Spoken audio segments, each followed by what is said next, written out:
Bonjour à toutes et à tous, auditeurs et auditrices de French Boulevard. Je suis ravi de vous retrouver pour votre rendez-vous quotidien, ce que vous devez savoir. Merci à vous d'être présents encore aujourd'hui sur French Boulevard. Nous sommes ensemble pour faire le point, essayer de comprendre tout ce qu'il faut savoir sur l'actualité. Le retour de l'étoile de la chanson francophone, Céline Dion, avec son nouveau single « Dansons ».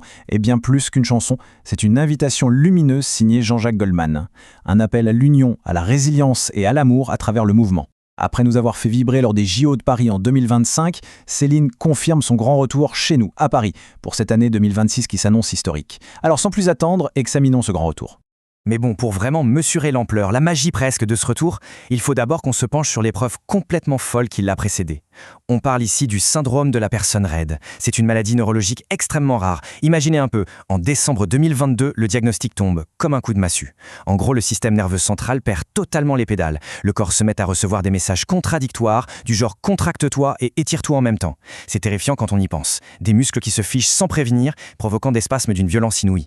Pour une artiste de sa trempe qui a toujours eu un contrôle millimétré sur son corps et sa présence sur scène, c'est littéralement un arrêt sur image dévastateur. Une carrière légendaire mise sur pause du jour au lendemain par une maladie incurable. Et le plus cruel dans tout ça, c'est que la maladie a ciblé pile là où ça fait le plus mal, sa voix. À cause des spasmes thoraciques et vocaux, la simple action de prendre une grande inspiration devient un véritable parcours du combattant, voire carrément impossible. C'est la double peine. Mais, et c'est là qu'on reconnaît les plus grands, baisser les bras n'a jamais fait partie du plan. Ce qui a suivi, c'est une détermination absolument féroce. On parle de thérapie physique et vocale ultra intensive, tous les jours, sans relâche, juste pour essayer d'assouplir ce corps et de dompter la bête. Et en plus de ce combat très personnel, il y a eu ce geste incroyable, un don de 2 millions de dollars pour faire exploser la recherche médicale. C'est un refus catégorique de subir la situation. Ce qui nous amène logiquement à ce fameux triomphe des Jeux Olympiques, un retour historique au pied de la Tour Eiffel. Moi vivante, Tour Eiffel, je ne bougerai pas d'ici. Waouh! Cette phrase, elle résume à elle seule l'ADN de l'artiste. Remettons-nous dans le contexte, on est en juillet 2024. Le ciel de Paris est en train de nous tomber sur la tête, la pluie est torrentielle, et en coulisses, c'est la panique pour les organisateurs de la cérémonie d'ouverture.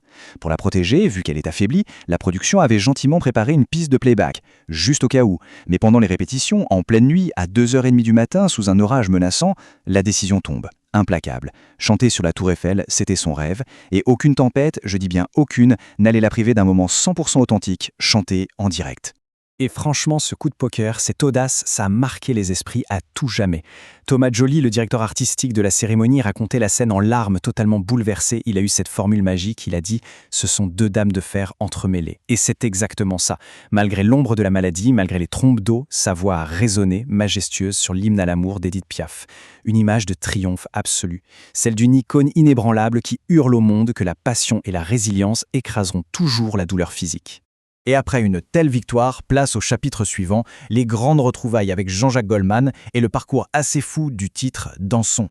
Alors, accrochez-vous bien, parce que la chronologie de ce morceau est vraiment étonnante. La chanson Dansons, elle ne sort pas de nulle part aujourd'hui. En fait, Jean-Jacques Goldman l'a écrite en 2020. Oui, en plein milieu du confinement mondial, quand la planète entière retenait son souffle. Et il aura fallu attendre 5 longues années, jusqu'en septembre 2025, pour que les fameuses sessions d'enregistrement puissent enfin avoir lieu, pour une sortie en avril 2026. Ce calendrier complètement étiré, ça montre bien sûr la pause forcée imposée par la maladie, mais ça illustre surtout une patience infinie et une confiance aveugle entre ces deux légendes. Et d'ailleurs, Goldman a glissé une phrase d'une justesse incroyable à ce sujet. Il explique qu'à la base, c'était un texte sur l'enfermement du Covid. Mais aujourd'hui, cette chanson a pris une dimension tellement intime pour elle. Les paroles parlent de danser debout, de refuser de se figer. Et ça décrit presque prophétiquement son combat contre le syndrome de la personne raide. La peur de l'immobilité, le besoin viscéral de rester droit. C'est ça qui est beau. Un hymne à la résilience collective qui s'est transformé en cri de guerre personnel. Et évidemment, avec une telle attente, l'accueil du public a été très partagé. Analysons ça de plus près. Dès la sortie, on a vu deux camps se dessiner très clairement. D'un côté, on a un immense élan d'émotion. Les fans sont bouleversés. Ils saluent une voix poignante, hyper touchante, et ils adorent cette nouvelle vulnérabilité. C'est subtil, ça mise tout sur le texte plutôt que sur les pirouettes vocales. Mais de l'autre côté, soyons objectifs, il y a des critiques. Certains jugent la production un peu trop prudente, un peu sage. Ils parlent d'un arrangement au tempo moyen qui ferait 13 années 90 et qui manquerait un peu de modernité. Bref, c'est un contraste passionnant entre l'émotion pure du message et les attentes musicales de ceux qui voulaient peut-être un arrangement un peu plus explosif.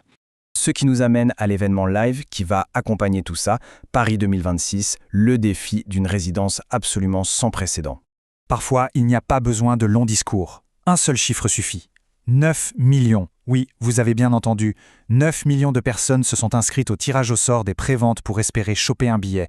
C'est juste astronomique.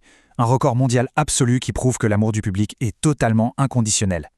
Et bien sûr, la plus grande salle couverte d'Europe a affiché complet en un claquement de doigts. Mais alors, la vraie question, c'est comment on gère un marathon pareil avec une santé aussi fragile? Eh bien, la stratégie est tout simplement brillante. Exit les tournées mondiales interminables et épuisantes, on part sur une résidence fixe de 16 dates. 0 avion, 0 déplacement entre les shows, ce qui permet de préserver toute l'énergie de l'artiste. Et le détail qui tue, même si la salle peut accueillir 45 000 personnes, ils ont volontairement bloqué la jauge à 30 000. C'est ultra intelligent pour faire baisser la pression, créer un truc plus intime, tout en respectant à la lettre les limites imposées par son corps.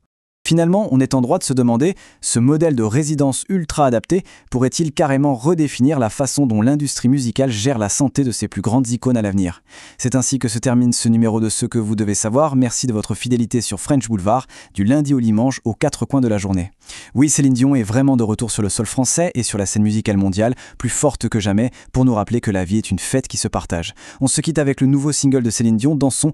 Très belle suite de programmes à l'écoute de French Boulevard, votre radio francophone. Portez-vous bien et à demain pour un nouveau numéro de Ce qu'il faut savoir.